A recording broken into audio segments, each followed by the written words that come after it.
there are disciplines in life where, of course, you have to do your own thing and try to be as good as you can, work hard, but you also have to be given an opportunity. For example, in sports, you have to be challenged and given an opportunity to play, let's say, as a soccer player, to play in big games so you can get better. In trading, in the hedge fund business where I started, I had to be exposed to what we call P&L. I had to learn how to make money, and the only way you learn how to make money is by actually doing it. So people had to give me that opportunity. And in this episode, I want to talk a little bit about this, that very often in life, almost everything which is worth doing is a little bit like that. Like you can't really do it just on your own. I mean, there are certain things you probably can do, but you have to be given the opportunity. You have to be given the shot. You have to, in other words, you depend on other people. It's a little bit an uncomfortable situation, and I'm not really sure if you really depend on other people or maybe you don't. Maybe the marketplace makes sure that if you are the right person, that somebody will find you. You know, take music. Like you got to be exposed to the right producer with the right label at the right time. All these things matter. And, the purpose of this particular podcast series is to give people a sense for what it feels like to run a hedge fund. And running a hedge fund is one thing, but how do you get there? What's the 0 to 1 in the hedge fund business? It's very often this intertwined sort of back and forth between I work hard, I want it, and I get the opportunity to do it. So somebody has to open up a door for me sometimes. So I want to talk a little bit about this. This is the Not Even Wrong podcast. It's February 1st, 2022. This is Krim Delko. For the day, the fund is flat. The market's up 60 basis points. For the year, we are down 15.5%. The market is down 4.6%. We're underperforming by 10.9%. So like I said, the purpose of this episode is to give people a little bit more background on sometimes how to make things happen when it doesn't just depend on you. This is the fundamental problem.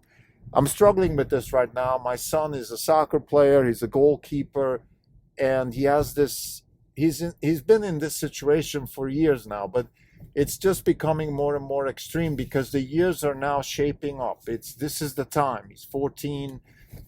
He's got another year or two, and then the first pro contracts probably will fall on his table, hopefully, or at least this is the thing. Like, in order to become a pro, there has to be a certain pathway that you take, and often that pathway depends also on other people. So how do you challenge it? Does he get the exposure to play in the big games? Does he get to train with better guys? Does he get to learn the experience that is required for the next step? It is a sort of push and pull type situation. It depends on other people, and it's quite frustrating for us bystanders. Let's say as parents, are we his managers? Should we be pushing for it? Should he be pushing for it? It reminds me of my own time in the hedge fund business. And the good news is that if I think about it that way, if I think about, let's say, in my own life, I've always gotten the opportunity to excel. When I was younger, I had the opportunity to play in a music band, and we got the chances to play at higher stakes, at better venues.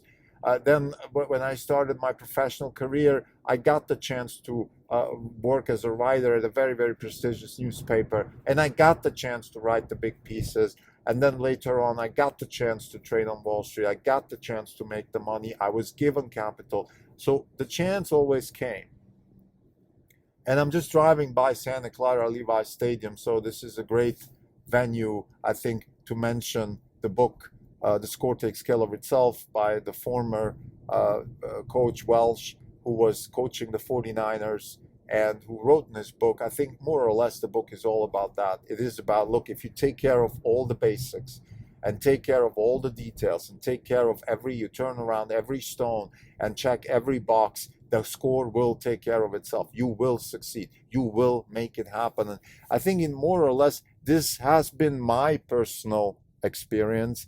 And actually, it's been even an experience with my son in the last couple of years that there's always animosity, particularly when it comes to things like performance and giving the opportunity for people to play, because look, by definition, whoever gives you the opportunity knows that they're giving you something, and sometimes they're happy to do it, sometimes they're not happy to do it, or they want something in something as a return, or they want a favor, or I'm not talking corruption here, I'm just talking in general human relationships. If I give you an opportunity, you better also reciprocate that. And it wasn't like that with me, more or less. I had jealousy was often the case. I mean, even let's say when I was working as a trader in my first years, I made a lot of money, and I rewarded the people who gave me that opportunity even more handsomely because they got paid through my P&L. And I think they also got recognition that they discovered somebody like me. However, I could sense a little bit of jealousness in the sense that, or jealousy is the word, I'm sorry, that, still, like, there's this relationship between boss and trader on Wall Street, where the boss wants to be as smart as the trader. And no matter how much money you make, there's a little bit of pride involved and those sort of things. Um, in the athletics realm of athletics, I could see that a coach should have all the skin in the game. In the end, it's about skin in the game. Actually, I want to talk a little bit about that. Look, you got to put yourself in a position where the people around you have enough skin in the game so they can give you the opportunities that you need. I think this is really key, and this is one of the problems I see with U.S. soccer and my son playing in this system, where I just feel like in certain situations there's not enough skin in the game, or no skin in the game, or the wrong skin in the game. And this is partly the reason why the US is not as successful as it should be. I think this warrants a podcast on its own, but I just want to put this in context with this episode, which is, okay, does my son get the opportunity he needs to grow? Because he can't grow just by himself.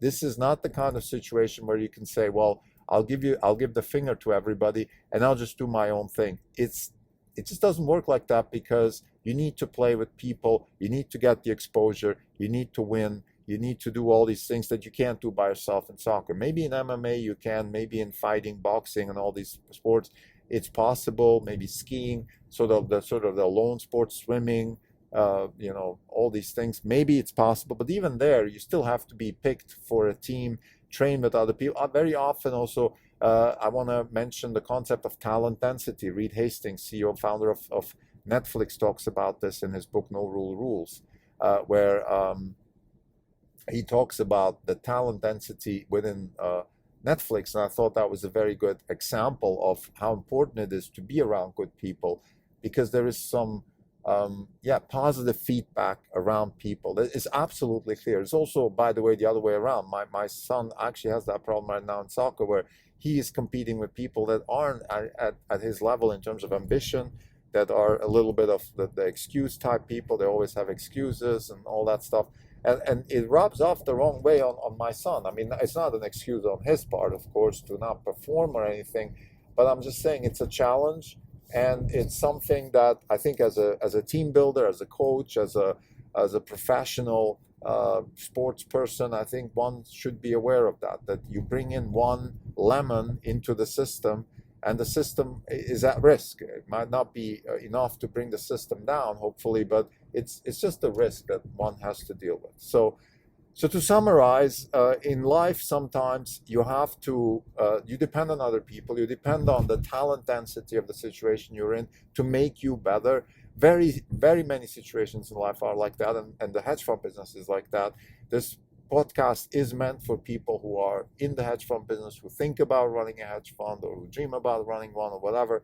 And I just want to put this out there for people, that I want to give people hope, because I think you can actually do it. I've had that opportunity in my life, and I was not, a kid of rich parents or anything like that. I'm an immigrant in Switzerland. I wasn't even, I was not given any, I would say, specific advantages other than the hard work and love of my parents, which of course is a big advantage, not to diminish that. But I wasn't given any of the other institutional stuff that maybe people sometimes get in life. Nevertheless, I got all the opportunities. I got them because I worked hard, and I had the guts to ask for it. I did ask for it. I said I want a P&L, I want to trade, I want to make money, I want to be rich. I said it. I said it out loud. It sounds weird, creepy, but it's the right thing to do because in the end, you say these things, they will happen. There's this concept of manifest, and I think it's part of that. It's not everything, but you manifest. You actually believe in it. You make it happen. You make it clear to everybody around you that this is what you want. You go along those lines. You can't fail. I think this would be my this is the conclusion of this particular episode. It's not necessarily advice or anything like that. I think it would be too pretentious to call this advice. But I think that given, let's say, the situation my son is in right now, it's a bit uncomfortable. He has to compete with inferior competition. He's being put on the same level like people that he thinks are beneath him. He has to fight for his spot. His team sometimes performs, sometimes doesn't. So there's a lot of push and pulls. Overall, I think he's on the right path because he has the ambition and the work ethic that is necessary to work hard and get to the level where you can actually become unpredictable and take risks that nobody else is taking, because this is in the end what is going to make the ultimate difference.